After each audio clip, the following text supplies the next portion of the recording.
The nightmare always started the same way. Screeching tires, rain pounding against windshield glass, a phone ringing unanswered. Michael Harrington jolted awake with a gasp. His heart hammered against his chest as his eyes adjusted to the dim cabin lights. For a moment, he couldn't remember where he was until the gentle hum of jet engines brought him back. Red-eye flight, Seattle to Boston, window seat. He dragged a hand down his face, feeling the stubble that had grown since morning. His Patek Philippe showed 2:17 a.m., 3 more hours until landing. He loosened his tie, slightly aware of the sweat dampening his collar despite the cabin's chill. "You had a nightmare, didn't you? You look tired." The small voice startled him. Michael turned to find two large brown eyes studying him with surprising intensity. A little girl no older than 4 sat in the middle seat beside him. She wore a pink dress that seemed too bright for this hour, a small green turtle backpack clutched in her lap. Her blonde curls bounced slightly as she tilted her head, waiting for his response. "I'm fine," he replied curtly, turning back toward the window. Most children would have been discouraged by his tone, but this one seemed undeterred. "My mommy says everyone gets nightmares sometimes, even grown-ups." Michael glanced at the woman in the aisle seat, presumably the girl's mother who had fallen asleep, her head tilted at an uncomfortable angle. She looked young, mid-30s perhaps, with the same blonde hair as her daughter. Dark circles shadowed her eyes, suggesting the exhaustion went deeper than just this late flight. "Your mother should be resting," Michael said quietly, hoping the girl would follow suit. Instead, she rummaged through her backpack and pulled out a napkin. Inside was half a chocolate chip cookie, slightly crumbled at the edges. "Here," she said, offering it to him. "Cookies make everything better." Michael stared at the cookie, then at the child. In his 55 years through boardroom battles and billion-dollar deals, he couldn't recall the last time someone had offered him something without an agenda, especially not something so simple as half a cookie. "No, thank you," he said. "Please take it," she insisted. "You need it more than me." Something in her earnest expression made refusal impossible. With a sigh that felt like surrender, Michael accepted the cookie fragment. "Thank you," he said and meant it. The girl smiled triumphantly. "I'm Emma." "Michael," he replied, taking a small bite of the cookie. It was sweet, a little stale, but somehow exactly what he needed. As the plane continued its journey eastward, Michael found himself thinking not of the multi-million-dollar merger awaiting him in Boston, but of the strange comfort of a child's kindness at 30,000 feet. The Harrington Tower dominated the Seattle skyline, 72 floors of glass and steel bearing his family name. In his corner office on the top floor, Michael stood before the floor-to-ceiling windows, watching the city lights flicker below like earthbound stars. His reflection stared back at him, tall, distinguished silver hair, perfectly groomed, the tailored Navy suit a second skin. On his desk, his phone rang for the 4th time in 10 minutes. He let it go to voicemail again. The board meeting could wait. For the first time in years, he needed a moment to think. 3 days had passed since that red-eye flight. 3 days since a little girl with a cookie had looked at him and seen something no one else bothered to notice anymore: his exhaustion, his pain. Michael turned from the window and walked to the small bar cabinet hidden in the walnut paneling. He poured himself 2 fingers of 25-year-old scotch, an indulgence even by his standards. The amber liquid caught the light as he raised it, studying it like an answer might materialize in its depths. The truth was, Michael Harrington had everything and nothing. The Harrington Healthcare Group employed over 20,000 people across 12 states. His personal wealth exceeded $8 billion. His name appeared regularly in Fortune and Forbes. He owned homes in 5 countries he rarely visited. And yet his penthouse felt as empty as the day Emily had left it 5 years ago, the day she'd never come home. Michael's gaze drifted to the silver frame on his desk, the only personal item in the meticulously designed office. Emily's smile looked back at him, bright, loving, alive.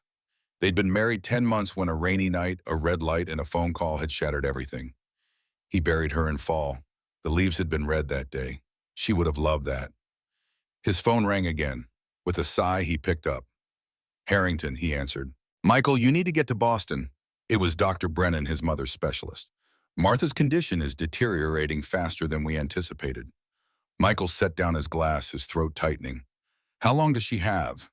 "If we don't find a liver donor within 3 months, I can't make any promises."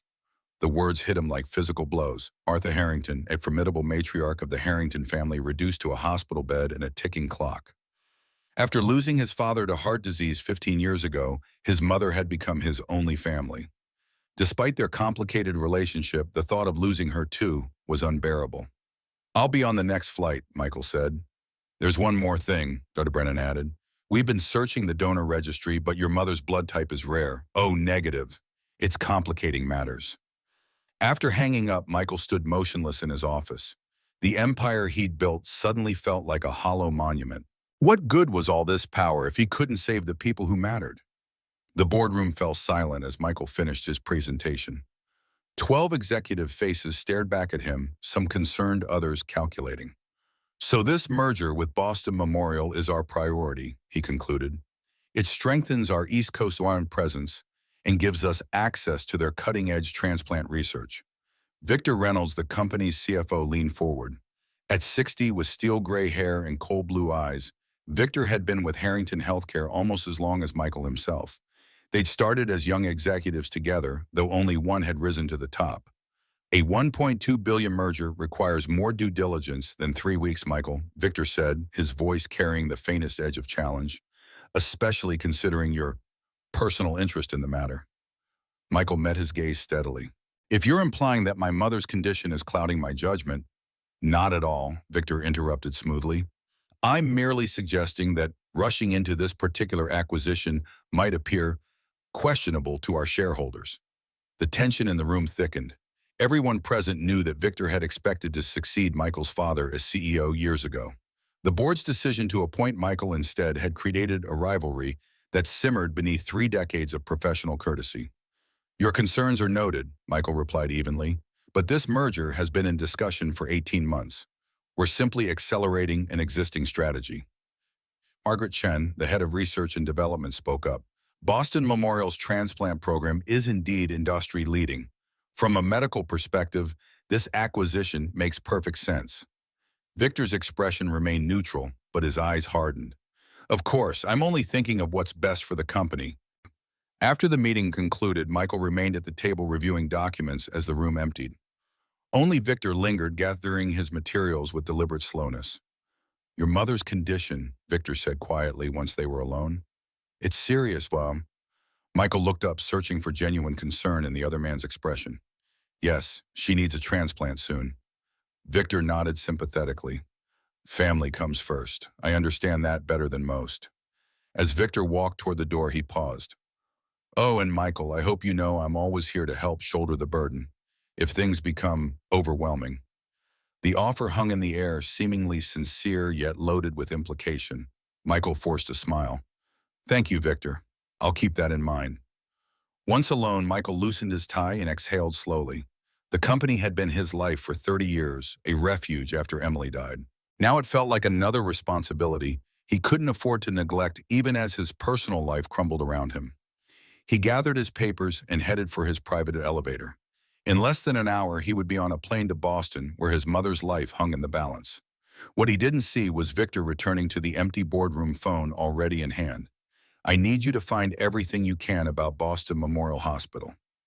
Victor spoke quietly into his phone. "And Michael's recent movements. I have a feeling our CEO might be making some interesting new acquaintances in Boston." Boston Memorial Hospital smelled like all hospitals, antiseptic and despair, thinly masked by artificial flowers. Michael walked the long corridor to the transplant wing, nodding at the occasional staff member who recognized him. News of the potential merger had traveled fast. Outside his mother's room, he paused to compose himself. Martha Harrington had never tolerated weakness, not even from her only child, especially not from her only child. When he entered, he found her sitting up in bed, reading, glasses perched on her nose, as she reviewed what looked suspiciously like company financial reports. Some things never changed. "You're late," she said without looking up. "Good morning to you too, Mother." Michael leaned down to kiss her cheek. Her skin felt paper-thin beneath his lips, her cheekbones sharp against his face. She had lost weight more than he expected. Martha set aside her papers and finally looked at him. For a moment, her steel composure wavered, revealing a flash of fear before she masked it again. "Dr. Brennan tells me you're being difficult about treatment options," Michael said, taking the seat beside her bed. "That man would put me in a bubble if he could," she scoffed. I'm not spending whatever time I have left being poked and prodded like a science experiment. You don't know it's your time left, Michael countered. If we find a donor, if, she repeated the word heavy between them. A lot of life happens in ifs and Michael. I've learned not to count on them. They sat in silence for a moment, 30 years of unspoken words filling the space between them. I'm accelerating the Boston Memorial merger, Michael finally said. Their transplant program could help. Martha's eyebrow arched. Don't use me as an excuse for business decisions, Michael. I taught you better than that. It's a sound business move that happens to have personal benefits. His mother studied him for a long moment. You look tired, Michael, more than usual. The words echoed Emma's from the plane, striking the same unexpected chord. I'm fine. You always say that, Martha replied, ever since Emily. Michael stood abruptly. I have meetings with the Boston Memorial Administration this afternoon. I should prepare. Martha reached for his hand, her grip surprisingly strong. Promise me something. What? If things don't go as we hope, don't bury yourself in that tower. You need more than business success to live, Michael. It took me too long to learn that lesson. Before he could respond, a nurse appeared in the doorway. Excuse me, Mrs. Harrington. Time for your medication. Michael squeezed his mother's hand and stepped back. I'll return this evening. As he walked back down the corridor, Michael felt the familiar weight of responsibility pressing down on him. Save the company, save his mother, save himself. Sometimes it felt like trying to hold back the tide with his bare hands. Lost in thought, he nearly collided with someone as he rounded the corner. I'm sorry, he began, then stopped short. A young woman in light blue scrubs stood before him, steadying an elderly man with a walker. It took Michael a moment to place her, but when he did, recognition hit like a physical jolt. The blonde woman from the plane, Emma's mother. She looked different in this setting, more composed, professional. Her hair was pulled back in a simple ponytail, her expression focused as she helped the elderly patient. Take it slow, Mr. Donovan, she was saying. We've got all day. No rush at all. Before Michael could decide whether to acknowledge her, a small voice called out from down the hall. Airplane man. He turned to see Emma running toward him, her pink shoes squeaking on the polished floor. She wore the same green turtle backpack bouncing against her small frame as she ran. The young woman looked up, her eyes widening as she recognized Michael. Emma, don't run. Too late. Emma collided with Michael's legs, wrapping her arms around them in an enthusiastic hug. You're here, Mommy, look. It's the tired man from the plane. Michael found himself smiling, despite the awkwardness. He crouched down to Emma's level. Hello again, Emma. Are you still having nightmares? She asked with disarming directness. Emma, her mother exclaimed, mortified. She turned to Michael. I'm so sorry. She doesn't understand boundaries yet. It's fine, Michael assured her. He stood extending his hand. Michael Harrington. Rachel Carter, she replied, shaking his hand. And you've already met my daughter, apparently. We shared a cookie on the red-eye from Seattle, Michael explained, surprising himself with the warmth in his voice.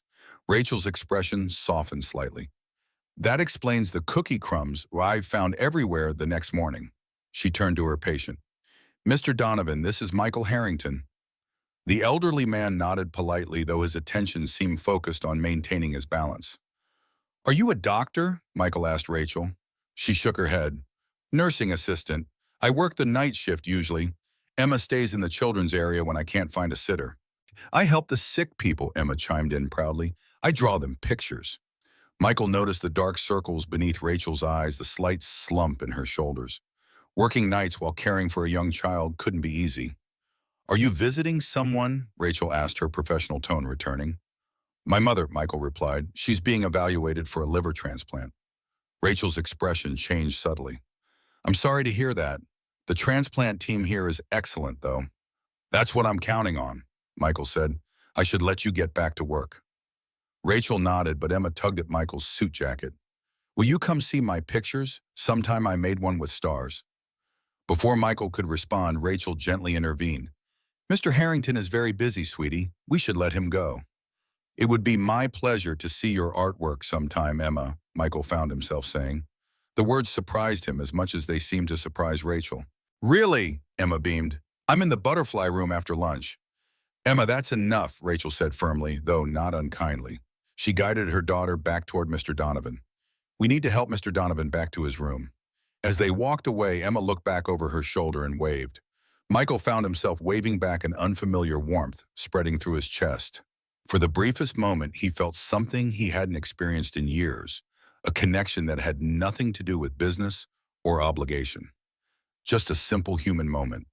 The sensation followed him all the way to his meeting with Boston Memorial's board, where he found himself unusually distracted by thoughts of a half cookie and a child's unguarded smile. 2 days later, Michael sat in his temporary office at Boston Memorial reviewing acquisition documents. The negotiations were proceeding smoothly faster than expected. The hospital needed the financial security Harrington Healthcare could provide, and Michael needed their transplant expertise. Business at its most straightforward. A knock at his door interrupted his concentration. His assistant entered with a stack of personnel files. "The department head reviews you requested, sir." "Thank you, Jessica." As she left, Michael began scanning the files, looking for inefficiencies, opportunities, potential problems. Standard acquisition procedure. He'd done it dozens of times. Halfway through the stack, a name caught his eye. Rachel Carter. His curiosity piqued. Michael opened the file. What he found surprised him. Rachel had been a medical student at Harvard, not just any student, but one consistently at the top of her class. She had left during her second year with a note indicating personal circumstances. No further explanation. More surprising was an application she had submitted 18 months ago to a hospital within the Harrington network in Boston. The application had been rejected with the notation, insufficient credentials, background inconsistency. Michael frowned, reading deeper. Rachel's clinical evaluations had been exceptional, her recommendations glowing. Yet someone had decided her incomplete education outweighed her obvious talent and potential. He set the file aside, troubled. The rejection seemed emblematic of a larger problem, qualified people falling through cracks in a system that valued paper credentials over demonstrated ability. That evening, Michael made a detour before visiting his mother. He found the butterfly room easily enough a cheerful space in the pediatric wing where staff children could stay when necessary. At this hour, it was nearly empty except for a volunteer supervisor and Emma, who sat alone at a small table, crayons spread before her. She looked up as he entered, her face lighting with recognition. "Airplane man, you came. I promised I would," Michael said, approaching her table. "And I always keep my promises." "Look at my pictures," Emma said excitedly, pushing several drawings toward him. "This one is stars. This one is butterflies. This one is for your mom." Michael paused, looking at the last drawing, a colorful scene of what appeared to be a woman surrounded by flowers and sunshine. "For my mother," Emma nodded solemnly, "the sick lady, to make her feel better." "That's very thoughtful of you, Emma." "Is she very sick?" Emma asked, crayon poised midair. Michael hesitated, unaccustomed to discussing personal matters, especially with a child. "Yes, she is." Emma resumed coloring, adding more yellow to the sun. "My grandma was sick too. She went to heaven, but maybe your mom won't." The simple statement, delivered with a child's directness, struck Michael deeply. "I hope not." "Where's your mom, Emma?" he asked after a moment. "Working," Emma replied. "She works a lot, but it's okay because she's helping people get better." Just then, Rachel appeared in the doorway, clearly surprised to find Michael there. "Mr. Harrington." "Please call me Michael," he said, standing. "Emma was showing me her artwork." Rachel approached cautiously. She looked exhausted, her scrubs slightly rumpled from a long shift. "That's kind of you, but I'm sure you have more important things to do." "Actually," Michael said, "I wanted to speak with you about something, if you have a moment." Curiosity and wariness mingled in Rachel's expression. "I have a break in 20 minutes. The cafeteria—" "Perfect," Michael agreed. The hospital cafeteria buzzed with the low murmur of conversation, punctuated by the clink of utensils and the hiss of the coffee machine. Michael sat at a corner table 2 coffees before him, watching as Rachel approached. Emma had been left with the volunteer supervisor, giving them a rare moment to talk. "Thank you for the coffee," Rachel said as she sat down, wrapping her hands around the cup as if seeking its warmth. "It's the least I can do after Emma shared her cookie with me," Michael replied. A small smile touched Rachel's lips. She's always sharing her food with people she thinks need cheering up. Smart kid. Too smart sometimes, Rachel agreed. So what did you want to discuss? Michael took a sip of his coffee, considering his approach. I came across your file today. Rachel stiffened slightly. My file? You applied to Westlake Medical Center 18 months ago. It's part of our network. Understanding dawned in her eyes, followed by a flash of defensiveness. And you're wondering why a nursing assistant would apply for a position that requires medical credentials I don't have. And actually, Michael countered, I'm wondering why a Harvard medical student with exceptional evaluations would be working as a nursing assistant. Rachel looked down at her coffee, silent for a long moment. Life happens, she finally said. Plans change. Emma happened, Michael guessed gently. Rachel met his gaze directly. Yes, I found out I was pregnant at the beginning of my second year. Her father wasn't interested in being a father. My parents made it clear I was on my own if I kept the baby.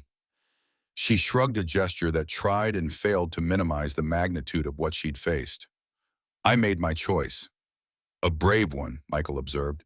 Not brave, Rachel corrected. Necessary, she's my daughter. And Harvard, no options for continuing. On what, student loans and no support system, impossible with a newborn. She took a sip of her coffee. I'm not looking for sympathy, Mr. Harrington. Michael, he reminded her. Michael, she conceded. This isn't a sob story. It's just life. I work nights, take online courses when I can, and spend days with Emma. It's temporary. Temporary, Michael repeated. Yes, Rachel said, a sudden fierceness in her voice. I will finish medical school. I will become a doctor. It's just taking a different path than I planned. Michael studied her, the determination in her eyes, the set of her jaw. Here was someone who had faced an impossible choice and refused to abandon either her child or her dreams. What if there was another path, he asked. Wariness returned to Rachel's expression. What do you mean, we say Harrington Healthcare is establishing a new program? Michael said, the idea forming as he spoke. The Second Chance Initiative. Full scholarships for medical students who had to interrupt their education due to life circumstances. Rachel's eyes narrowed. That's convenient timing. Business often intersects with personal experience, Michael replied evenly. Your situation highlighted a gap in our talent acquisition strategy. So I'm a business opportunity now. There was no mistaking the edge in her voice. You're a reminder that systems fail good people, Michael corrected. And as someone who builds systems, that concerns me. Rachel seemed to be weighing his words, searching for hidden motives. And this program would be available to anyone in my situation. Yes, with the right qualifications and commitment, which you get to determine. Michael leaned forward slightly. Rachel, I'm not offering you charity. I'm offering you and others like you an opportunity you've already earned. The fact that you've managed to continue pursuing your goal while raising Emma alone speaks volumes about your character and capabilities. Rachel remained silent, her expression unreadable. Just consider it, Michael said, sliding a business card across the table. The program details will be announced next week. Applications open immediately after. Rachel took the card, turning it over in her fingers. Why are you doing this? The question caught Michael off guard. Why indeed was it guilt over his company's rejection of her application, professional interest in an untapped talent pool, or something more personal, a connection he couldn't quite define? Let's just say a wise person recently reminded me that everyone deserves a second chance, he finally answered. Even tired men on airplanes. Before Rachel could respond, her pager beeped. She checked it with a sigh. I have to go. Emergency in pediatrics. She stood, tucking the business card into her pocket. Thank you for the coffee and the opportunity. Michael watched her leave, struck by the strange twists life sometimes took. 3 days ago, he had been a lonely man on a plane. Now he was creating a scholarship program because a 4-year-old had offered him half a cookie. Perhaps his mother was right. Perhaps there was more to life than business success after all. What Michael didn't see as he left the cafeteria was Victor Reynolds watching from a distance, cell phone in hand, his cold blue eyes following Michael with calculated interest. Yes, Victor spoke quietly into his phone. I need everything you can find on a Rachel Carter. She works at Boston Memorial. Seems our CEO has taken a special interest in her. And I want to know why. The soft chime of his phone woke Michael at 3:17 a.m. He reached for it in the darkness of his Boston hotel suite expecting an international call or emergency email. Instead, the screen displayed an unfamiliar local number. "Harrington," he answered, voice rough with sleep. "Mr. Harrington, it's Rachel Carter. I'm sorry to call so late, but I didn't know who else." Her voice broke the sound of barely contained panic evident even through the phone. Michael sat up immediately, fully alert. "What's wrong?" "It's Emma." Her fever spiked to warm. "She's shaking and I can't get it down. The pediatric urgent care is closed until morning, and I don't have a car to get to the emergency room and—" "Text me your address," Michael interrupted, already moving toward his closet. "I'll be there in 15 minutes. 13 minutes later, Michael's Audi pulled up outside a weather department building in Dorchester. The neighborhood was a far cry from his usual surroundings, modest at best, struggling at worst. A lone streetlight flickered, casting uncertain shadows across cracked concrete steps. Rachel was waiting at the entrance, Emma bundled in her arms. Even from a distance, Michael could see the child's flushed face, her usual vibrancy dimmed by fever. Rachel herself looked terrified, her hair hastily pulled back, wearing what appeared to be pajama pants and a hastily thrown-on sweater. He jumped out of the car and opened the back door. "Get in. Boston Children's is 12 minutes away." Rachel slid into the back seat with Emma, who whimpered softly as they settled. Michael closed the door and returned to the driver's seat, pulling away from the curb with controlled urgency. "Her temperature?" he asked, eyes flicking to the rearview mirror. 104.3 when we left." Rachel answered, voice strained. "I gave her ibuprofen 30 minutes ago, but it hasn't helped. She was fine at bedtime, just a little warm."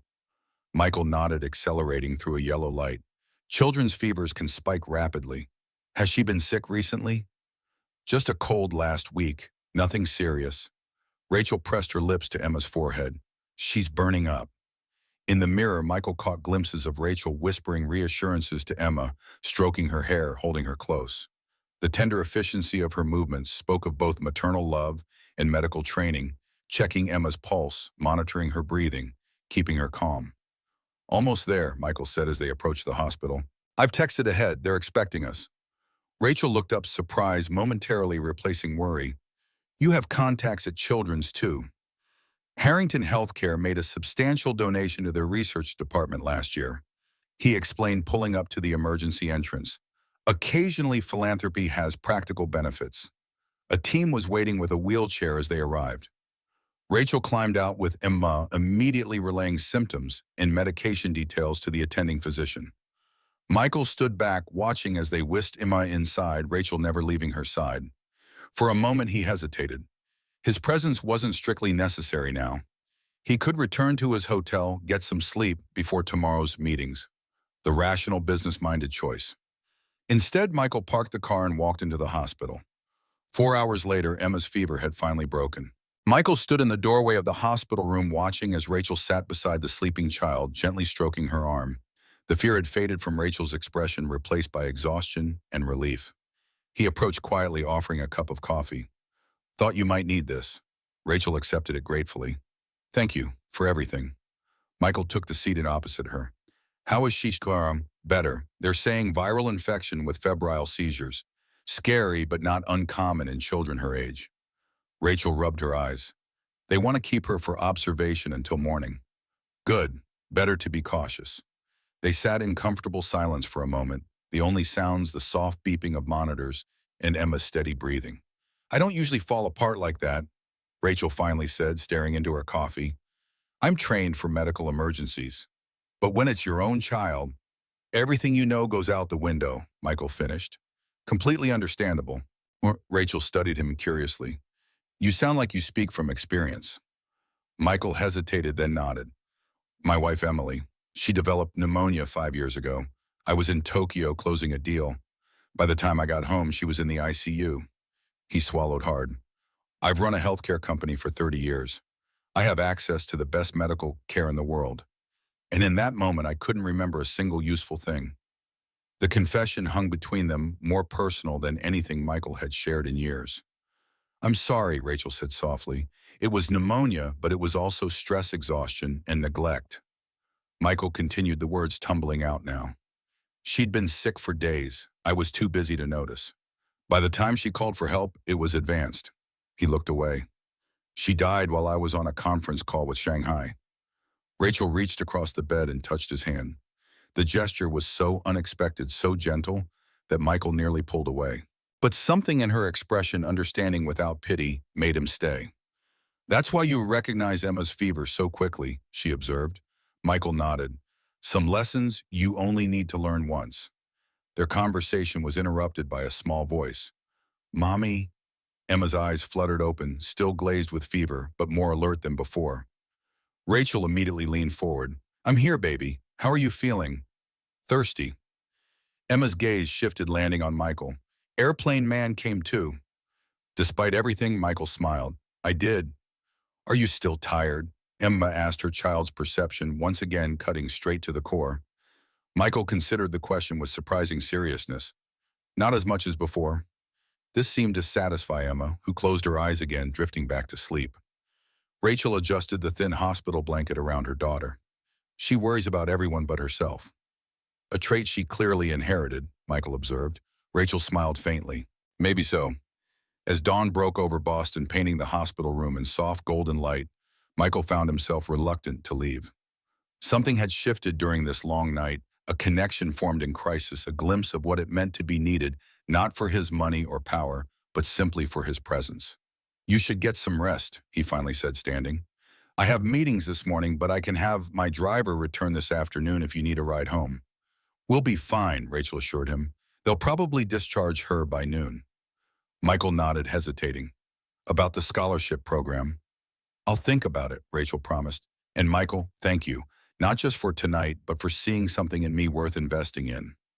As he walked toward the elevator, Michael's phone buzzed with messages from his assistant, meeting reminders, acquisition, updates, board inquiries. The usual cascade of demands that constituted his daily existence. For the first time in years, they didn't seem quite so urgent. 3 weeks passed. The Boston Memorial merger progressed smoothly. Michael divided his time between Seattle and Boston, overseeing the acquisition while establishing the Second Chance Initiative. If the board noticed his increased personal involvement in what should have been a routine corporate endeavor, they said nothing. All except Victor Reynolds, whose scrutiny intensified with each passing day. The quarterly board meeting in Seattle stretched into its third hour. Michael concluded his presentation on the merger's financial projections, then moved to the next agenda item. As you can see in the materials before you, the Second Chance Initiative will allocate $5 million annually to medical education for qualified candidates who had to interrupt their studies due to personal circumstances. Victor cleared his throat. $5 million is a significant commitment for what amounts to a charitable endeavor. It's not charity, Michael countered. It's strategic talent acquisition. These are exceptional candidates who fell through institutional cracks. We're simply recapturing that lost potential. And the return on investment, Victor pressed. Graduates will commit to 5 years within our network. The program creates loyalty while addressing physician shortages in underserved specialties. Dr. Margaret Chan nodded approvingly. I've reviewed the candidate criteria. This is precisely the kind of innovative thinking we need. Victor leaned forward, eyes fixed on Michael. And who will oversee candidate selection? Surely not you personally, Michael. The question hung in the air, its implication clear to everyone present. Victor was probing for weakness, for impropriety. The selection committee will be chaired by Dr. Chen, Michael replied evenly, with representatives from HR, legal, and our educational partners. I'll have no direct involvement in candidate selection. Victor's smile didn't reach his eyes. Excellent. We wouldn't want any appearance of personal interest clouding the process. Michael met his gaze steadily. The initiative launches next week. I expect full cooperation from all departments. As the meeting adjourned, Michael remained at the table reviewing notes while the room emptied. Only Victor lingered deliberately, taking his time gathering his materials. A word, Michael, he asked once they were alone. Of course. Victor closed the boardroom door before speaking.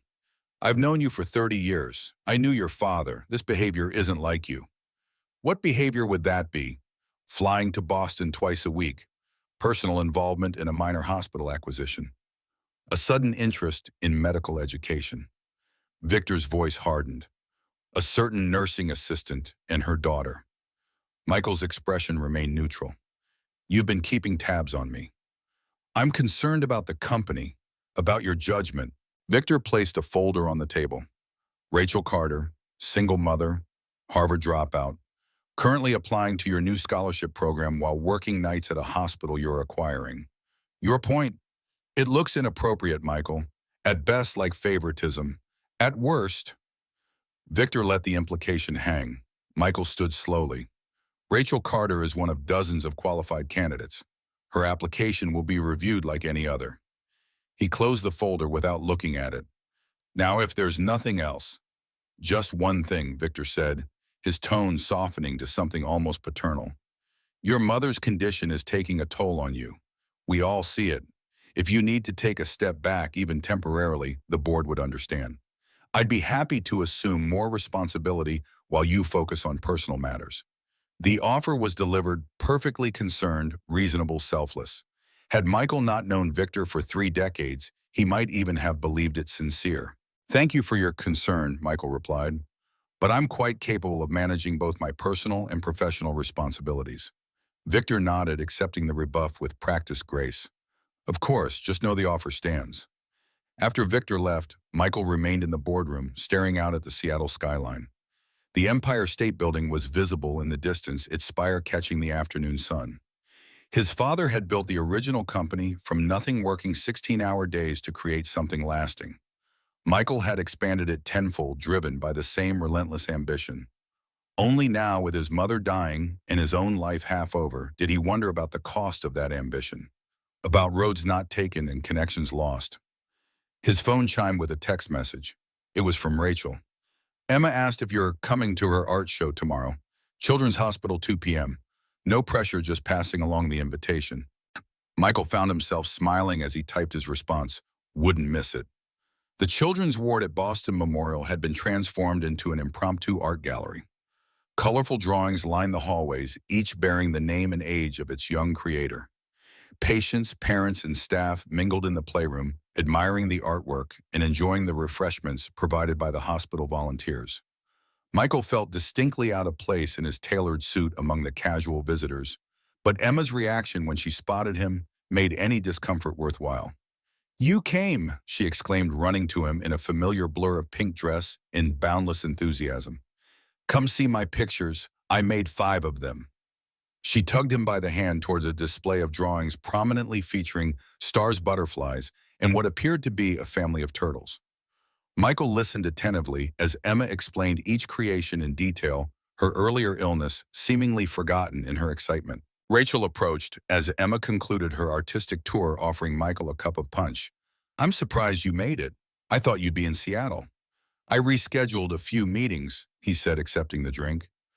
Emma's art show seemed more important. Something in Rachel's expression softened. That means a lot to her, to both of us. They watched as Emma returned to a table of young patients, immediately engaging them in a new art project. She's recovered well, Michael observed. Completely. Children are resilient that way. Rachel hesitated. I submitted my application for the Second Chance program yesterday. Good. The committee will review all applications next week. I want to be clear about something, Rachel said, her voice low but firm. If I'm accepted, it will be because I've earned it, not because of whatever this is between us. Michael met her gaze directly. I have no involvement in the selection process precisely to avoid any suggestion of impropriety. But for what it's worth, your qualifications speak for themselves. Rachel nodded, seemingly satisfied. Good, because I need to know I did this on my own. Independence matters to you, Michael observed. When you've had to fight for everything, you do not want handouts, Rachel explained, not even well-intentioned ones. Before Michael could respond, his phone rang. Checking the screen, he frowned. I need to take this. It's my mother's doctor. Rachel nodded understanding as he stepped away to answer. Dr. Brennan, how is she? The news wasn't good. Martha's condition had deteriorated further. The transplant window was closing rapidly. We need to be realistic about our options now, Dr. Brennan said. Without a compatible donor in the next 6 weeks, we should discuss palliative care. Michael ended the call, a familiar helplessness washing over him. All his money, all his power, and he couldn't save the one person who mattered. He didn't realize Rachel had approached until she spoke. Bad news, Michael looked up, composing himself. My mother. Her condition is worsening faster than expected. Rachel's expression filled with genuine concern. I'm so sorry, Michael. 6 weeks, he said, the words heavy between them, without a donor. Rachel hesitated, then asked, what blood type is she? O negative, rare, complicates finding a match. Something flickered across Rachel's face, recognition, calculation, decision. I'm O negative, she said quietly. Michael stared at her, the implications settling slowly. Rachel, no. I'm not offering yet, she clarified. Just mentioning a fact. I'd need to be tested for compatibility. Absolutely not, Michael said firmly. Living donation is major surgery. The recovery is long, difficult. You have Emma to consider. I'm aware of the risks, Rachel countered. I've worked with transplant patients. This conversation is over, Michael said more sharply than intended. I appreciate the thought, but it's not an option. Rachel's expression hardened slightly. That's not your decision to make, Michael. Rachel, look, I'm not rushing into anything, she said, softening her tone. But I'd like to at least get tested. If I'm not compatible, the point is moot anyway. Michael wanted to argue further, but Emma chose that moment to return, proudly displaying a new drawing. Look what I made for Ba Martha, she announced, using the Vietnamese word for grandmother. Michael accepted the drawing, a colorful scene of a woman surrounded by stars and flowers. It's beautiful, Emma. I'm sure she'll love it. Can I meet her sometime? Emma asked hopefully. I think she'd like that, Michael found himself saying, despite his better judgment. As Emma skipped back to her friends, Rachel touched Michael's arm gently. We'll talk more about this later. For now, just think about it. But Michael couldn't think of anything else. The idea of Rachel risking her health, her future for his mother, was simultaneously the most selfless and most terrifying prospect he'd ever faced. The next morning, Michael sat beside his mother's hospital bed, watching as she slept. Martha looked smaller, somehow diminished by illness in a way that seemed impossible for someone who had always been larger than life. A soft knock at the door drew his attention. Rachel stood in the doorway, Emma beside her, both looking somewhat uncertain. Is this a bad time? Rachel asked softly. Michael shook his head, surprised but pleased by their presence. Not at all, come in. Emma approached the bed, cautiously clutching her drawing. Is she sleeping? Yes, but she'll wake soon, Michael assured her. As if on cue, Martha stirred, her eyes opening slowly. She looked first at Michael, then at the unexpected visitors. Mother, this is Rachel Carter and her daughter Emma, Michael explained. Emma made something for you? Emma stepped forward, offering her drawing with solemn ceremony. This is to help you feel better. Martha accepted the artwork, studying it with unexpected gentleness. Thank you, dear. It's lovely. The stars are magic, Emma explained earnestly. They make the dark less scary. A smile touched Martha's lips, the first genuine smile Michael had seen from her in weeks. Very wise, and much appreciated. While Emma chatted with Martha, showing surprising patience with the elderly woman's tired responses, Rachel drew Michael aside. I got tested yesterday, she said quietly. Michael stiffened. Without discussing it further, I didn't want to argue about it, Rachel replied. The preliminary results show I'm compatible. I've scheduled additional testing for next week. Rachel, I can't let you do this. It's not about letting me, Michael. Her voice remained calm but firm. This is my choice. And after everything you've done for Emma and me, the least I can do is get tested. I didn't help you to create an obligation, Michael protested. This isn't about obligation. It's about humanity. Rachel's gaze was unwavering. If our situations were reversed, wouldn't you at least consider doing the same for me? Before Michael could respond, Emma called out, Mommy, Ba Martha know about stars too. They turned to find Emma sitting carefully on the edge of Martha's bed, showing her the constellations in her drawing. Martha was engaged in the conversation, her usual sharpness softened by the child's innocent enthusiasm. She's good with children, Rachel observed. Not everyone her age has the patience. She never had that patience with me, Michael admitted. But then I was never as charming as Emma. Rachel smiled. Few people are. Watching his mother interact with Emma, Michael felt something shift inside him. Martha Harrington had been many things in his life, demanding parent business, mentor, occasional adversary, but rarely had he seen her simply as a person, a woman with her own regrets, fears, and capacity for joy. Will you at least wait for all the test results before making any decisions? Michael asked Rachel.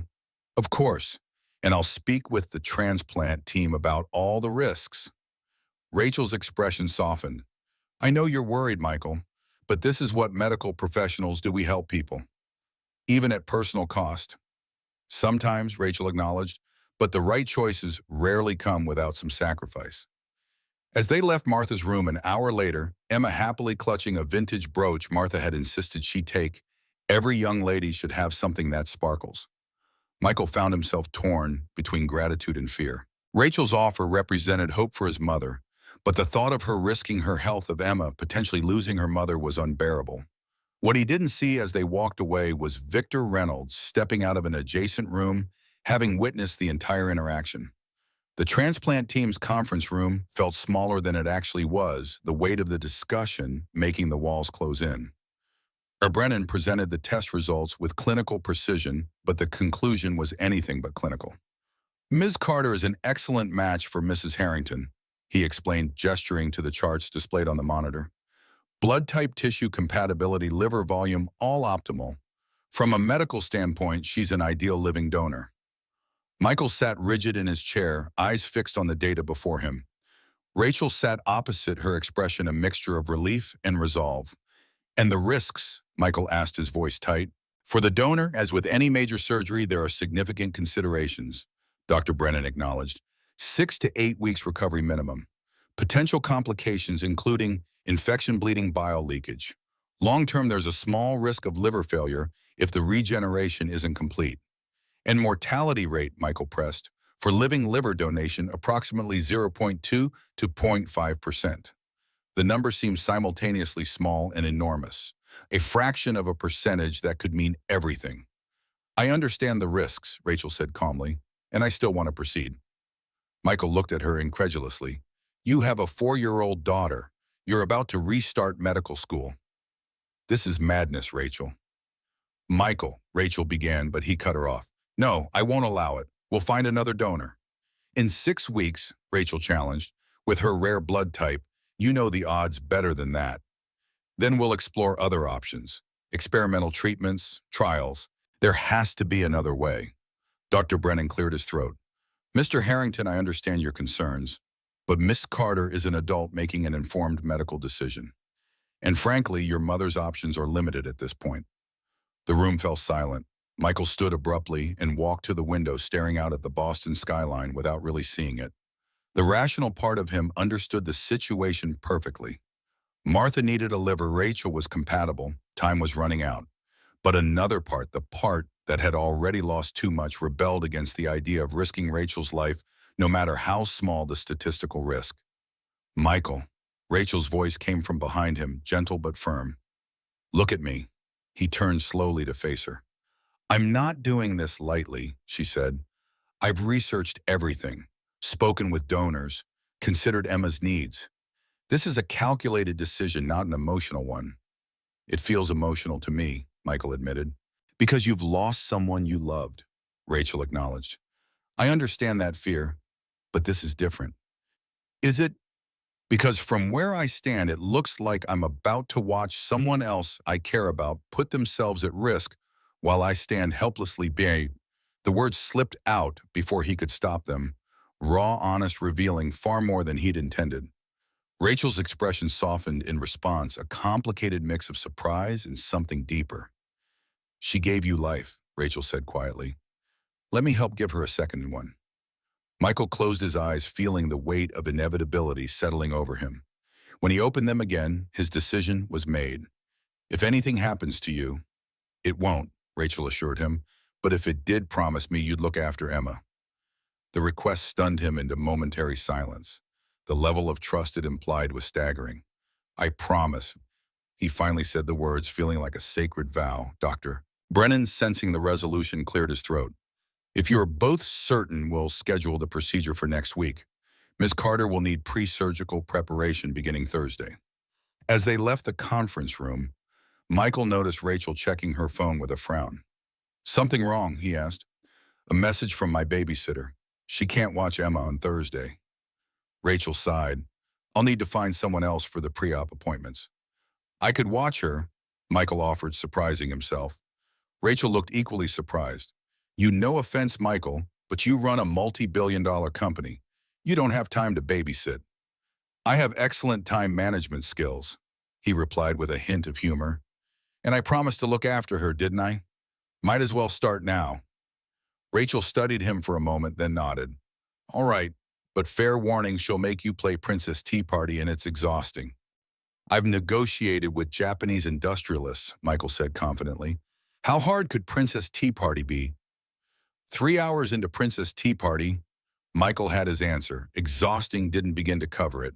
His suit jacket had been replaced by a sparkly purple cape, a plastic tiara perched precariously on his head as he sat cross-legged on the floor of Rachel's small apartment, surrounded by stuffed animals and toy teacups.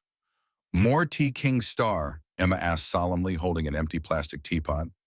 Thank you, Princess Emma, Michael replied, with equal gravity, holding out his tiny cup.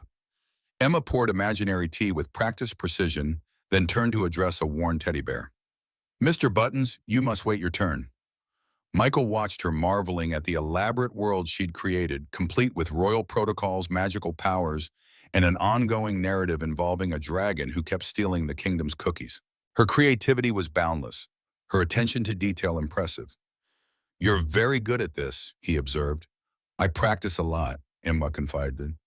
Mommy's usually too tired after work. The simple statement gave Michael pause. Despite Rachel's best efforts, Emma was still missing out on moments like this. Moments that required energy Rachel simply didn't have after working night shifts. Well, I'm not tired, Michael assured her. What happens next in our story? Emma beamed. Now we have to rescue the unicorn from the tower. By the time Rachel returned from her appointments, Michael had built a tower from sofa cushions, rescued the unicorn, a one-horned stuffed horse, and helped Emma prepare actual cookies as a royal feast. Looks like you two had fun, Rachel observed, taking in the controlled chaos of her living room. Mommy King Star helped me save the whole kingdom, Emma exclaimed. King Star? Rachel raised an eyebrow at Michael. It's a long story involving constellations and magical tea, he explained, removing the tiara with as much dignity as possible. How were your appointments? Good, everything's on track for next week. Rachel hung up her coat, visibly tired, but making an effort to appear energetic for Emma's benefit. Did you finish your homework, sweetie? Emma's enthusiasm dimmed slightly. Almost. I still have reading. Well, let's do that now while I make dinner, Rachel suggested. Actually, Michael interjected, I thought we might all go out for dinner, if you're feeling up to it. Rachel hesitated. That's not necessary, Michael. I know, but I'm hungry. Emma's hungry, and you look like you could use a break from cooking. Please, Mommy, Emma pleaded. Can King Star come to dinner with us? Rachel laughed softly, yielding to the combined persuasion. All right, but somewhere casual. I'm not dressed for anywhere fancy. I know just the place, Michael assured her. The just right place turned out to be a small Italian restaurant in the North End, family-owned and unpretentious, despite its excellent food. Michael had discovered it years ago, one of the few places he could dine without being recognized or interrupted. As they settled into a corner booth, Emma immediately occupied herself with the children's menu and crayons provided by their server. Rachel looked around appreciatively. This isn't what I expected when a billionaire offered to take us to dinner, she admitted. Disappointed? Michael asked. Not at all, it's perfect. Rachel smiled, though I'm surprised you know places like this. Emily loved finding hidden gems, Michael explained. She said restaurants were like people, the most interesting ones weren't always the most obvious. Rachel's expression softened at the mention of Emily. She sounds wonderful. She was. Michael found to his surprise that speaking of Emily no longer brought only pain. There was something healing in sharing memories of her with someone who genuinely wanted to understand.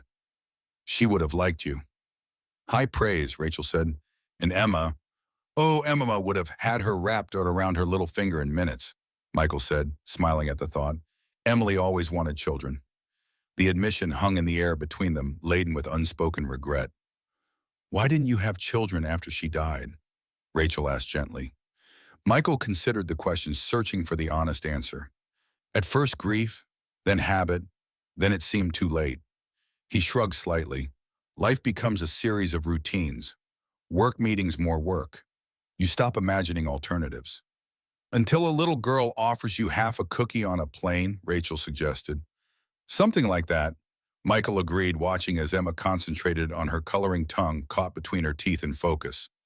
Their dinner arrived: simple pasta for Emma, risotto for Rachel, osso buco for Michael. As they ate, their conversation flowed naturally from Emma's school to Rachel's medical ambitions to Michael's travel experiences. For the first time in memory, Michael found himself truly enjoying a meal present in the moment, rather than thinking about the next meeting or deal. As Rachel helped Emma twirl spaghetti onto her fork, Michael found himself imagining more evenings like this.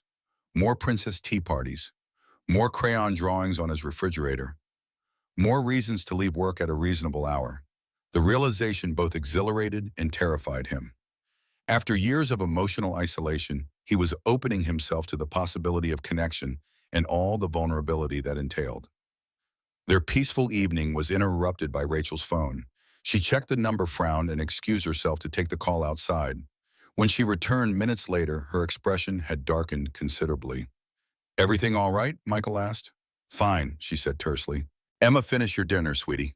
We need to head home soon." The abrupt change in mood was jarring. Michael watched as Rachel maintained a cheerful facade for Emma's benefit, while clearly wrestling with something troubling. Only after they'd returned to Rachel's apartment and Emma was occupied with her bedtime routine did Michael have a chance to ask again. "What happened with that phone call?" Rachel hesitated, then sighed heavily. "It was Jason, Emma's father." Michael felt a cold weight settle in his stomach. What did he want? "Suddenly, he's decided he wants to be part of Emma's life," Rachel said, anger and uncertainty mingling in her voice. "After 4 years of complete absence." "Why now?" "He claims he's changed, found God, wants to make amends." Rachel's skepticism was evident. "Or he heard through mutual acquaintances that I'm being considered for a prestigious medical scholarship, and suddenly his daughter seems more interesting." Michael frowned. "What did you tell him?" "That I'd think about it." Rachel ran a hand through her hair, a gesture of frustration. "I don't want Emma to grow up without knowing her father. But Jason was never reliable even before she was born. I don't want her getting attached only to have him disappear again." "Trust your instincts," Michael advised. "You know what's best for Emma." Rachel looked at him gratefully. "Thank you. For dinner for today, for understanding." As Michael prepared to leave, Emma emerged from her room in pajamas, insisting on a goodnight hug from King Star. The simple gesture, small arms wrapped around his neck, the scent of children's shampoo and innocence, affected Michael more deeply than he could have anticipated. "Will you come back tomorrow?" Emma asked hopefully. Michael glanced at Rachel, who nodded almost imperceptibly. "I'd like that very much," he told Emma. "Maybe we can read a story together." Emma's face lit up. "The one about the stars that guide you home." "That sounds perfect," Michael agreed.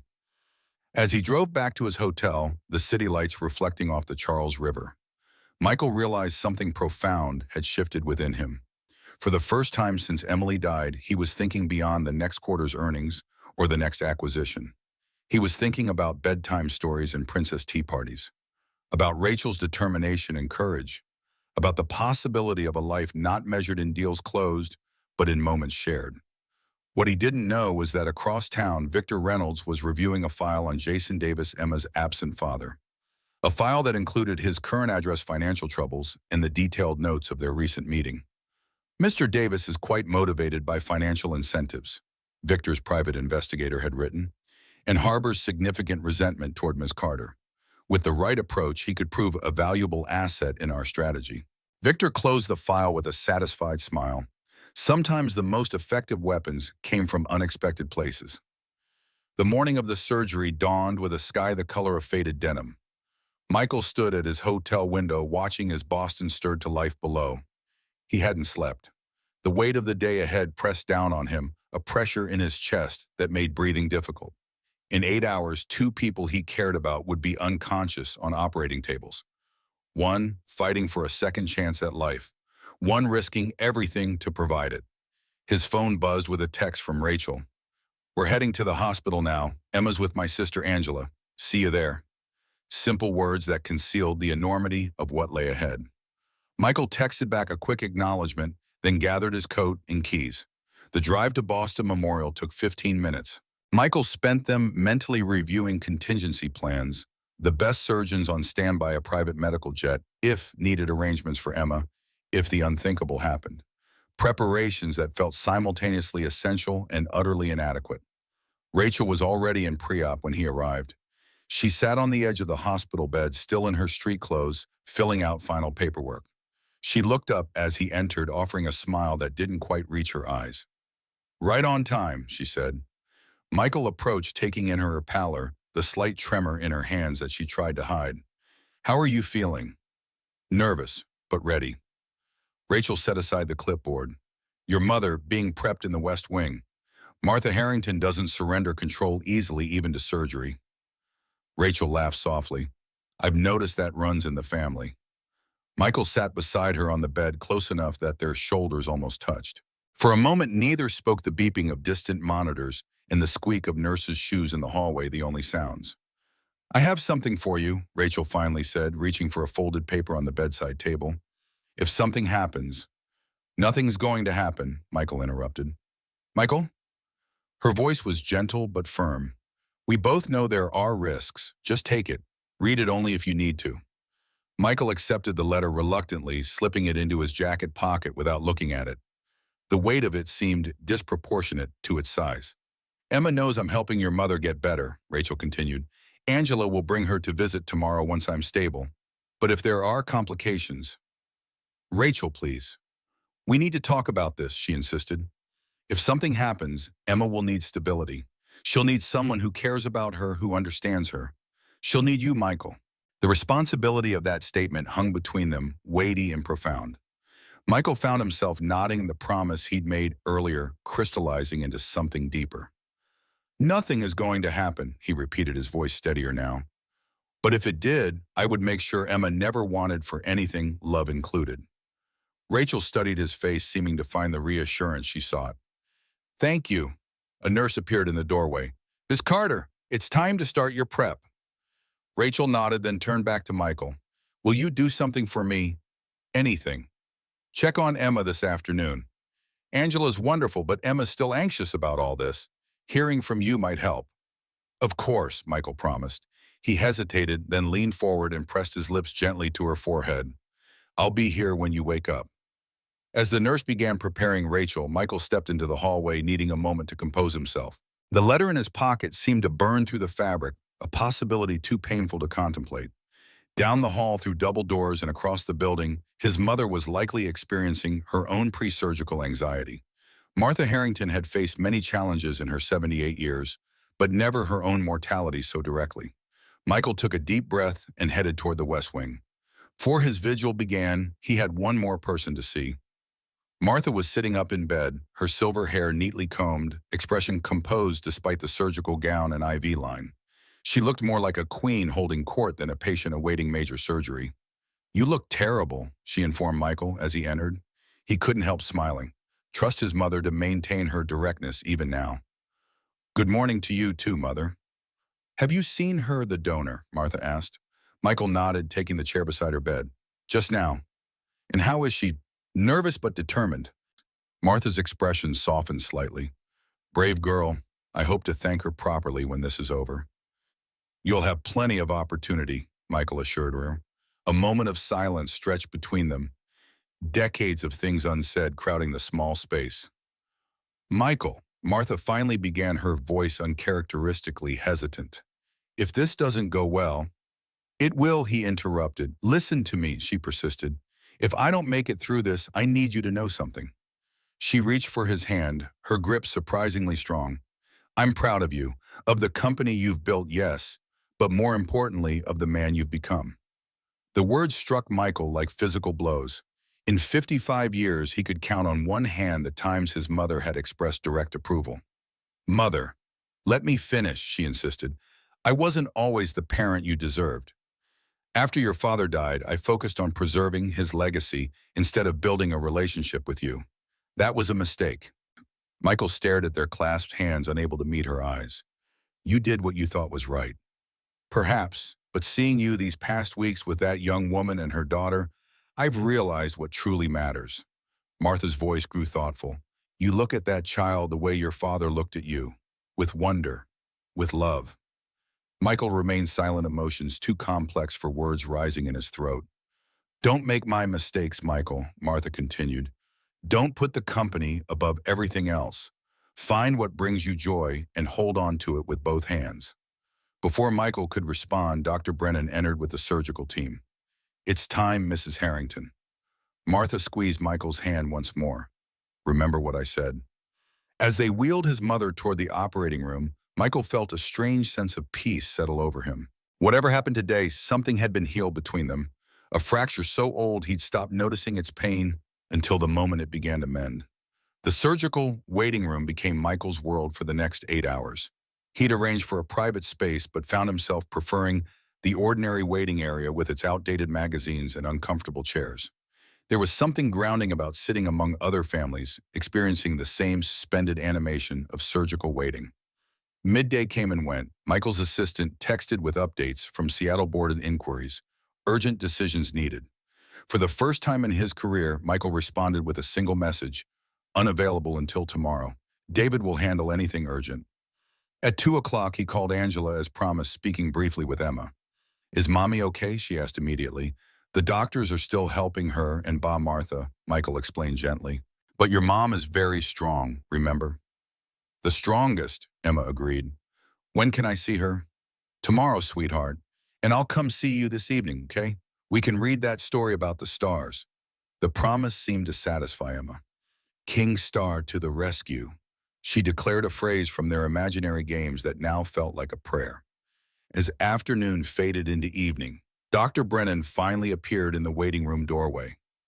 Michael stood immediately, heart pounding. Mr. Harrington, the doctor said, his expression carefully neutral. Your mother's surgery went well. She's in recovery now. Relief crashed through Michael like a wave. And Rachel, Miss Carter. A shadow crossed Brennan's face. There were some complications. Excessive bleeding during the procedure. She's stable now, but we'll be monitoring her closely overnight. The relief evaporated, replaced by cold fear. How serious? She received 2 units of blood. Her vitals are stable, but weaker than we'd like at this stage. Brennan's voice remained clinical, but his eyes conveyed genuine concern. The next 12 hours will tell us more. I want to see her, Michael said immediately. She's still under sedation. It will be several hours before she's conscious. I'll wait. Dr. Brennan nodded, understanding the futility of suggesting otherwise. I'll have a nurse come for you when she's settled in the ICU. Alone again, Michael sank back into the waiting room chair, the letter in his pocket, suddenly heavy as lead.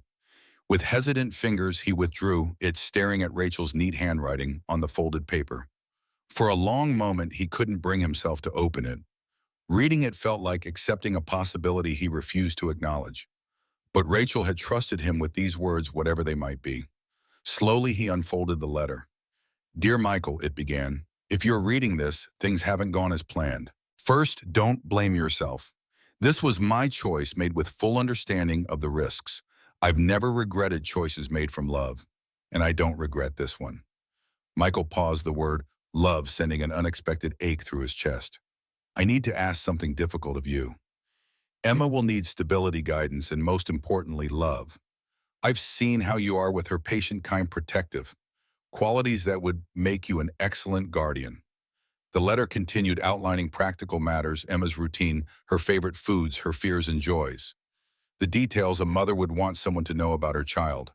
Details Rachel had trusted him to remember.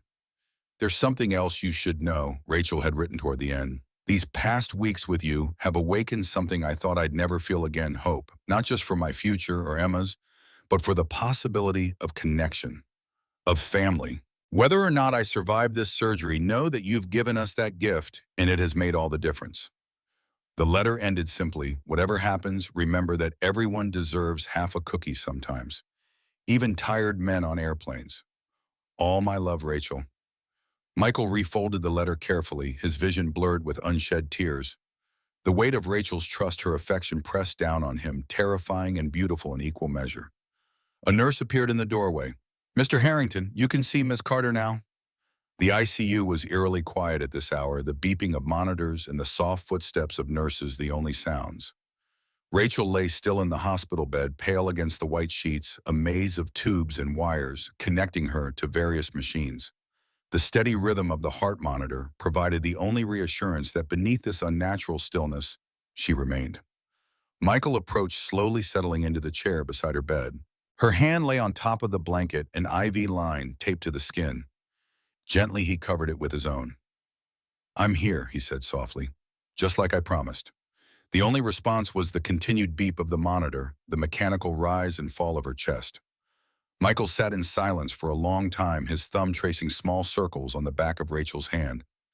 Outside the window, darkness had fallen completely, the lights of Boston twinkling like earthbound stars. "I read your letter," he finally said, his voice low in the quiet room, "and I need you to know something important." He leaned closer as if sharing a secret. "I'm not ready to be Emma's guardian yet, so you have to wake up Rachel. You have to fight." The doors to the ICU swished open and a small commotion broke the stillness. Michael looked up to see Emma rushing toward the bed, Angela following with an apologetic expression. "I'm so sorry," she said breathlessly. She was inconsolable, wouldn't sleep. Kept saying she needed to give her mom something.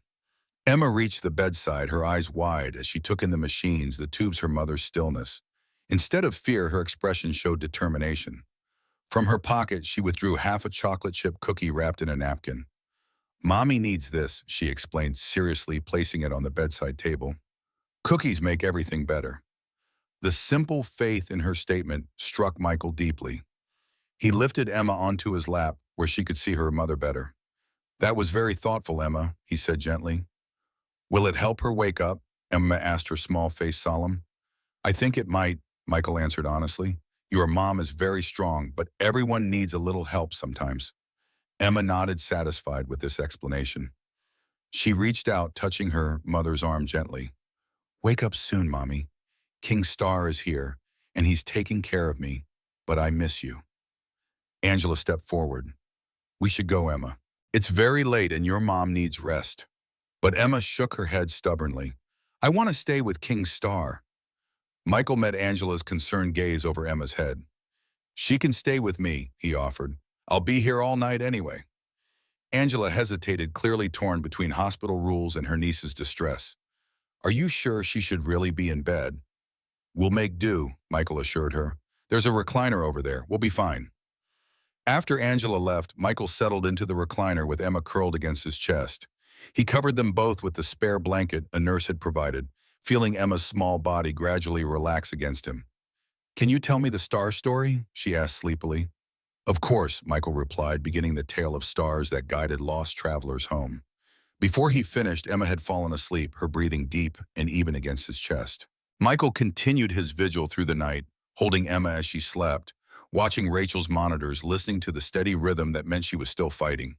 Somewhere in the same building, his mother was also recovering her body, accepting the gift Rachel had risked everything to give.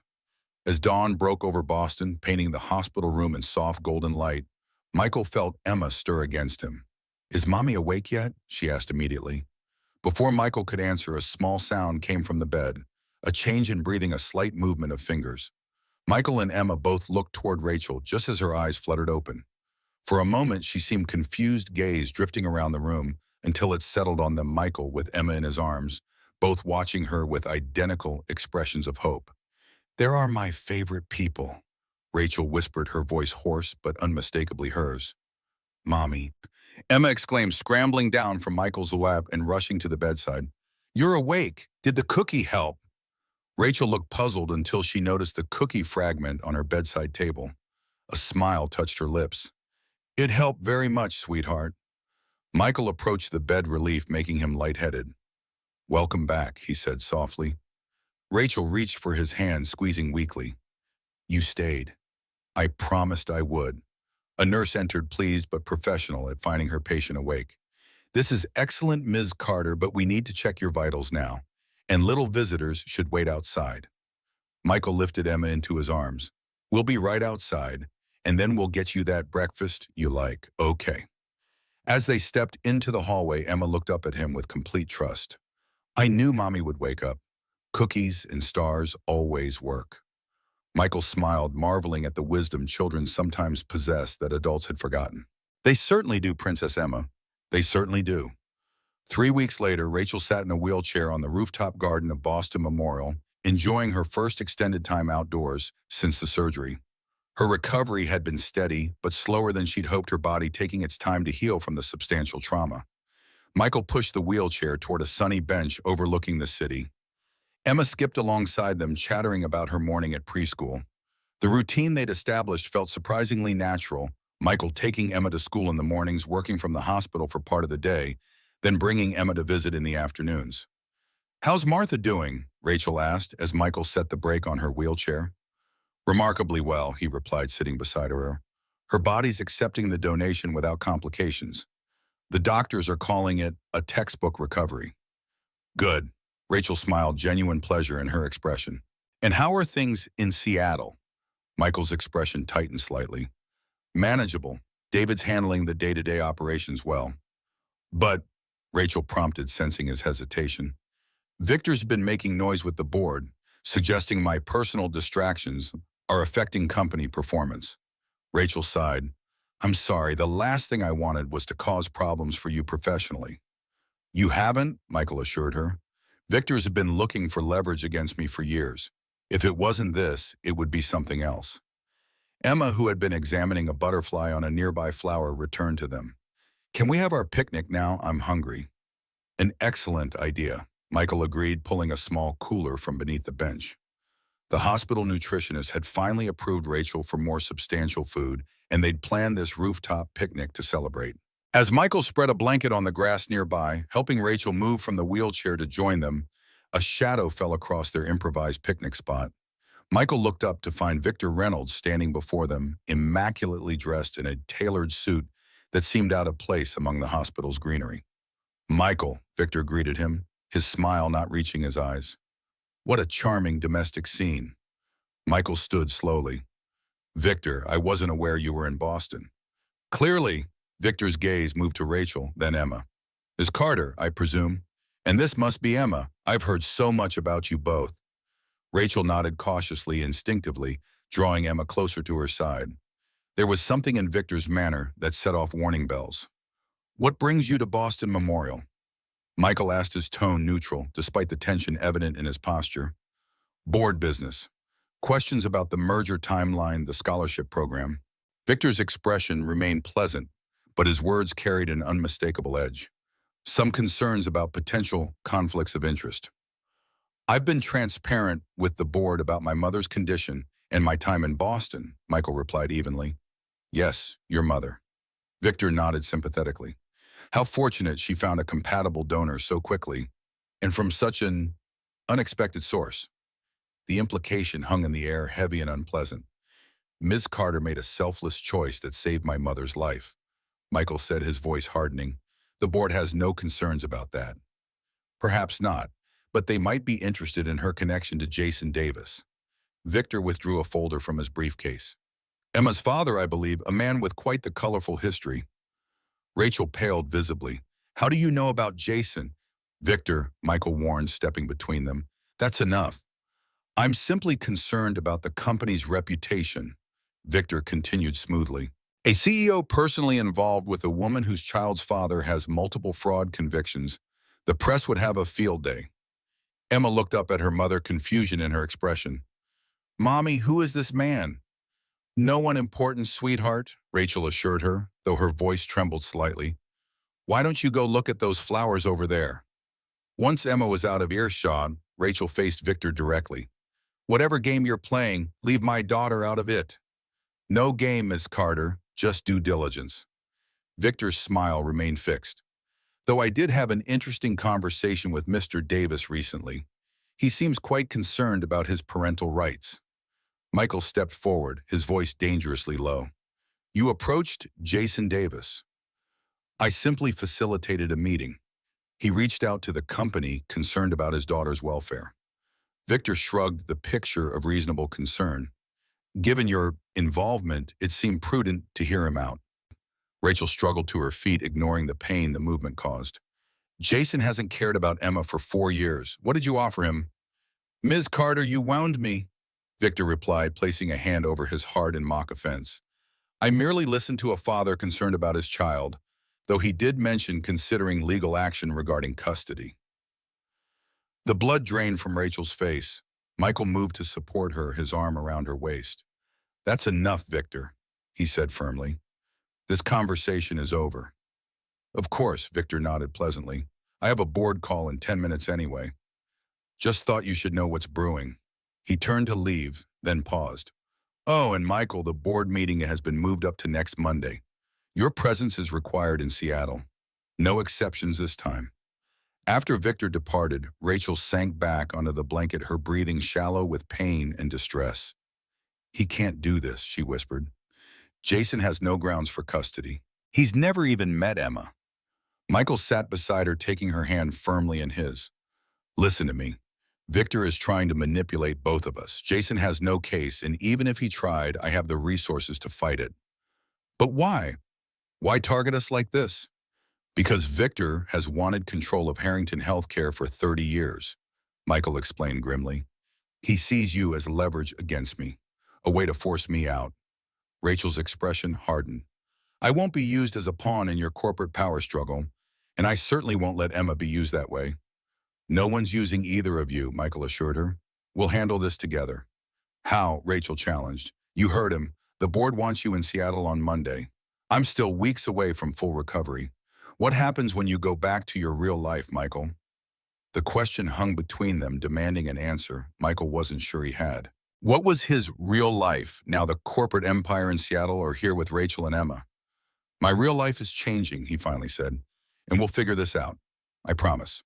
But as Emma returned to their picnic, her innocent excitement about butterfly sightings, a stark contrast to the tension surrounding the adults, Michael knew the peaceful routine they'd established was about to face its greatest test. The following morning, Michael sat in his hotel suite, phone pressed to his ear, as his attorney in Seattle outlined Jason Davis's history.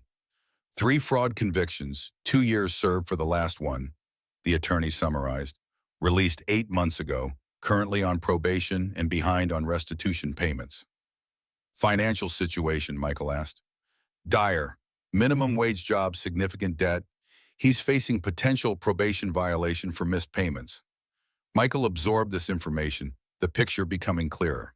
And has he filed anything regarding Emma? Not yet, but he's consulted with a family law attorney. Low-end firm, but they specialize in father's rights cases. Thank you, Robert. Keep monitoring the situation and let me know immediately if he files. After ending the call, Michael stared out at the Boston skyline, mind racing. Victor's strategy was becoming clear pressure, Michael personally, while simultaneously challenging his leadership professionally, forcing him to choose between Rachel and the company. A knock at his door interrupted his thoughts. Opening it, he found Rachel standing there, still moving gingerly from her surgery, but dressed in street clothes rather than hospital wear. Rachel, should you be out of the hospital?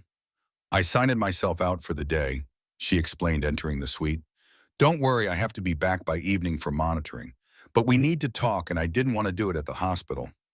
Michael guided her to the sofa, concern evident in his expression. You should be resting. I've been resting for 3 weeks, Rachel countered. What I need now is to address what's happening with Jason and Victor. Michael nodded, understanding her urgency. I've just spoken with my attorney. Jason is in financial trouble, which explains his sudden interest in Emma. Victor likely offered him money. Money in exchange for what, a custody battle? Probably, or just the threat of one enough to create a scandal. TEO in custody battle with ex-con makes for attractive headlines. Rachel leaned back, exhaustion evident in her posture despite her determination. So what do we do? First, we prevent Jason from filing anything, Michael said decisively. My attorney can arrange to clear his restitution debt in exchange for signing away parental rights permanently. You want to pay him off? Rachel didn't sound judgmental, merely clarifying. I want to remove his ability to hurt Emma, Michael corrected. Money is simply the most efficient tool for that. Rachel nodded slowly. And Victor, Michael's expression hardened.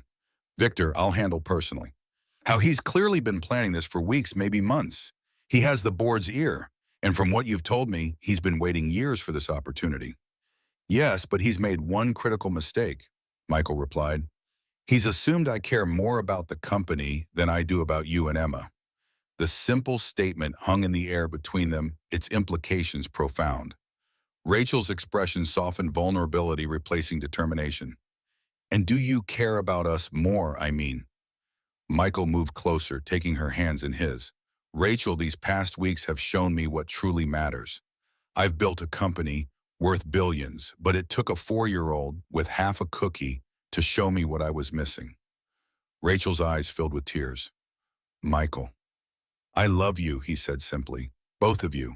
And no company, no matter how successful, is worth sacrificing that. Rachel leaned forward, resting her forehead against his. I love you too, she whispered. But I won't be the reason you lose everything you've built. I won't lose it, Michael assured her. Trust me, I have a plan. Their moment was interrupted by Michael's phone. Checking the screen, he frowned slightly. It's the hospital. Dr. Brennan. The conversation was brief but urgent. Martha had developed a post-surgical complication and was asking for both of them. We need to go, Michael said, helping Rachel to her feet. We'll continue this conversation later. As they headed for the hospital, Michael's mind raced with contingency plans. Whatever happened next, he knew with absolute certainty that his priorities had fundamentally shifted. The company might be his legacy, but Rachel and Emma had become his future. Martha Harrington sat propped up in her hospital bed, looking remarkably composed for someone who had reportedly experienced complications. As Michael and Rachel entered, her sharp gaze assessed them both. You look terrible, she informed Rachel bluntly. You should be in bed. Rachel smiled despite herself. So the doctors tell me. Yet here you are, Martha observed. Good, I need both of you. Michael approached the bed, concern evident in his expression. Dr. Brennan said there were complications. A minor infection, Martha dismissed. Nothing they can't handle with antibiotics. But it provided a useful pretext to speak with you both urgently. Michael raised an eyebrow. You faked a medical emergency. I exaggerated one, Martha corrected, because what I have to tell you can't wait. She focused on Rachel. Victor Reynolds visited me this morning. Rachel tensed visibly. What did he want? To express his concerns about your relationship with Michael. To imply that you targeted my son for his money and position. To suggest that your sacrifice was calculated for maximum gain. Michael's expression darkened. Martha raised a hand, silencing him. I let him speak his piece, and then I informed him that I've known Victor Reynolds for 30 years, and he's never done anything that wasn't in service to his own ambition. A small smile touched Martha's lips. I also informed him that I've instructed my attorneys to transfer my 30% voting shares in Harrington Healthcare to a trust benefiting the Boston Memorial Transplant Program with you, Rachel, as trustee. Rachel's eyes widened. Mrs. Harrington, I can't. You can and you will, Martha interrupted firmly. You saved my life, young woman. And more importantly, you've given my son something I feared he'd never find again, happiness. She turned to Michael. Victor has been sabotaging company initiatives for years. Small things difficult to prove but consistent. I suspected as much but lacked evidence until recently. What evidence? Michael asked. Martha reached for a folder on her bedside table, handing it to him. Financial discrepancies in 3 major acquisitions, all traced back to information leaks that originated in Victor's department, all resulting in last-minute price increases that benefited him through side investments. Michael opened the folder, scanning the contents with growing anger. How did you get this? I may be retired, but I still have connections, Martha replied. The point is, Victor has overplayed his hand. He's so focused on discrediting your personal life that he's left his professional misconduct exposed. Michael closed the folder, a new determination in his expression.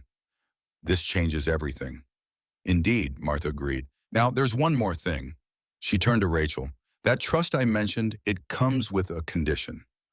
Rachel looked wary. What condition? That you finish medical school, Martha said firmly. That daughter of yours deserves to see her mother achieve her dreams.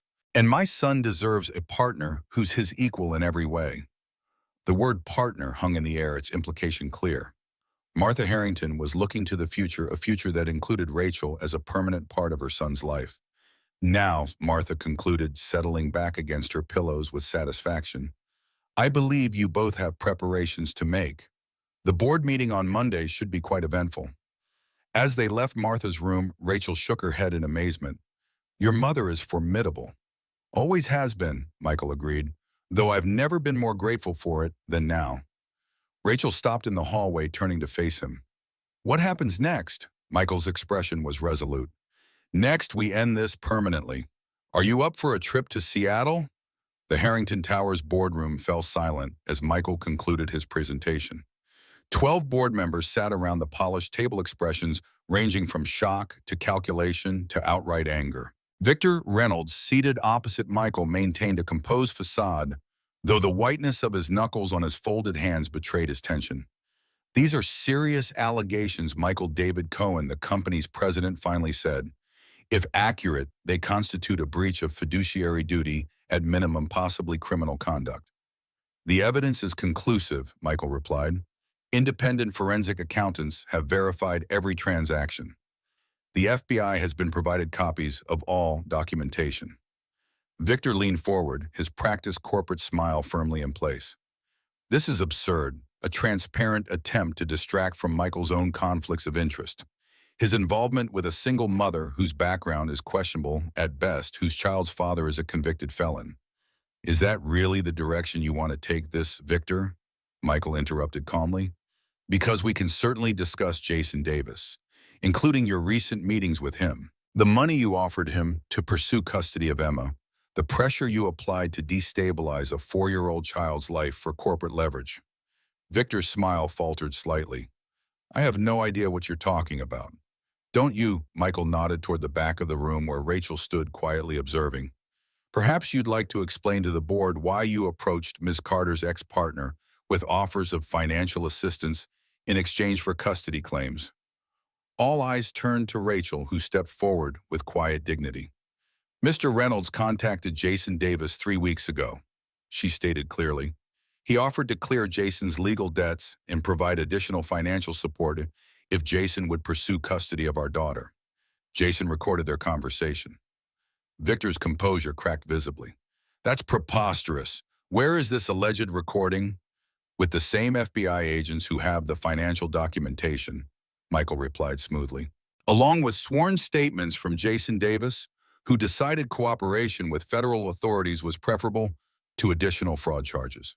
The boardroom erupted in murmurs. Dr. Margaret Chen turned to Victor, disapproval evident in her expression. You attempted to use a child as leverage in a corporate dispute. This is a witch hunt, Victor protested, looking around the table for support. Finding none, he shifted tactics. Even if there were irregularities in those transactions, which I deny, they were approved by this very board. You're all implicated.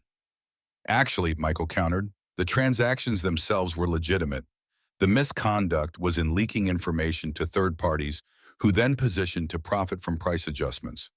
The board acted on the information available at the time. David Cohen cleared his throat. I believe we've heard enough. I move that Victor Reynolds be immediately suspended pending full investigation and that all his company credentials, access, and authorities be revoked. The vote was unanimous. Victor's own voting right suspended by the allegations. As security was called to escort him from the building, Victor turned to Michael, mask of civility finally discarded. You'll regret this, he hissed. I built this company as much as you did. No, Victor, Michael replied evenly. You spent 30 years trying to undermine it out of jealousy and greed. The difference matters. After Victor was escorted out, the board moved to other business. Michael outlined the succession plan he'd developed, promoting David Cohen to CEO with Michael transitioning to executive chairman. This will allow me to divide my time between Seattle and Boston, he explained, while maintaining strategic oversight of the company. And Boston Memorial, Dr. Chen asked, will the acquisition proceed? With expanded funding for the transplant program and the Second Chance initiative. As the meeting concluded, board members filed out, several pausing to speak with Rachel, expressing admiration for her recovery and gratitude for saving Martha Harrington. Through it all, Rachel maintained a quiet dignity that impressed even the most reserved board members. When they were finally alone in the boardroom, Rachel approached Michael, who stood gazing out at the Seattle skyline. So, she said softly, executive chairman. That's quite a change. Michael turned to her, taking her hands in his. A necessary one. This tower has been my life for too long. It's time to build something else. Like what? A home, a family, a life with moments that matter. Rachel studied his face, searching for doubt or reservation. Finding none, she smiled. Emma will be thrilled. She's been asking when we can all live in the same house, like a real family. Smart kid, Michael observed, echoing his words from weeks ago. What about you? How do you feel about splitting time between Boston and Seattle, at least until you finish medical school? I could be persuaded, Rachel replied, her eyes reflecting the same certainty he felt. On one condition. Name it. That you promise this isn't just about obligation, that you're not sacrificing your ambitions out of some sense of duty to Emma and me. Michael drew her closer. Rachel, for 30 years I've pursued success because I thought that's what mattered. Then a little girl offered me half a cookie at 30,000 feet, and her mother showed me what true courage looks like. He brushed a strand of hair from her face. This isn't sacrifice. It's finally choosing what actually matters. 1 year later, the backyard of a modest colonial home in Brookline was transformed by autumn sunlight and birthday decorations. Pink balloons danced in the October breeze, tied to chairs around a picnic table, covered with a princess-themed tablecloth. A large number 5, crafted from crayon drawings, was prominently displayed. Emma darted among the guests in her signature pink dress, green turtle backpack, bouncing against her small frame as she led a game of tag with neighborhood friends. Her blonde curls caught the light as she ran her laughter carrying across the yard. On the back porch, Rachel arranged cupcakes on a tray, looking relaxed and vibrant.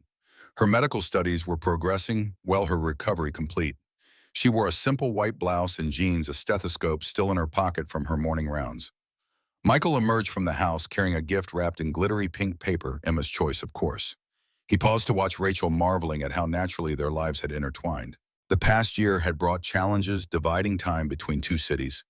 Rachel's medical school demands, integrating their lives, but each obstacle had only strengthened their certainty that they had chosen correctly. Martha Harrington sat in a comfortable chair beneath the maple tree, a blanket over her knees despite the mild weather.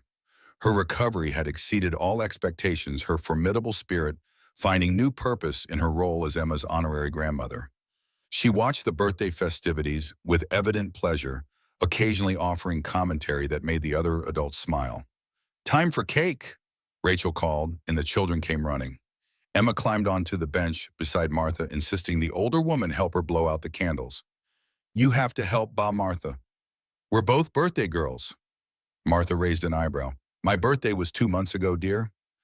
"But we're celebrating your new birthday too," Emma insisted. "The day Mommy gave you your new liver and made you better."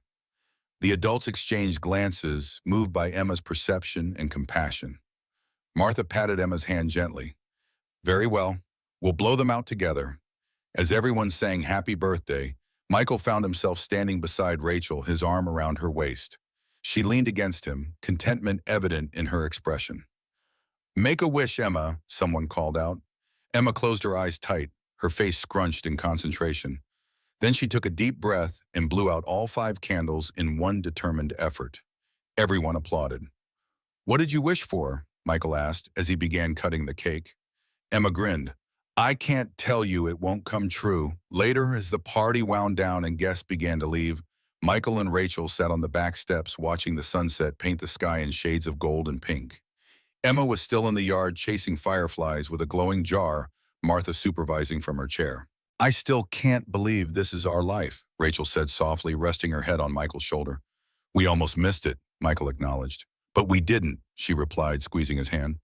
Emma ran across the lawn toward them, firefly jar glowing in the gathering dusk. "Look how many I caught," she exclaimed. Michael examined the jar with appropriate solemnity. "Excellent work, Princess Emma. That's at least 7 stars to guide someone home." Emma beamed at the praise, then looked between them with sudden seriousness. "I didn't wish for anything at my party." "No," Rachel asked, surprised. "Why not?" "Because," Emma explained with a child's simple wisdom, "I already have everything I wanted." As darkness settled over their yard, the fireflies in Emma's jar glowed like captured stars. Martha had dozed off in her chair, peaceful in the cool evening air. And on the back steps of a home built not of corporate success but of choices and chances, Michael and Rachel sat with their arms around each other, watching a little girl dance with light. Sometimes Michael thought the most profound journeys begin with the smallest gestures. Sometimes all it takes to change a life is half a cookie and the courage to accept it.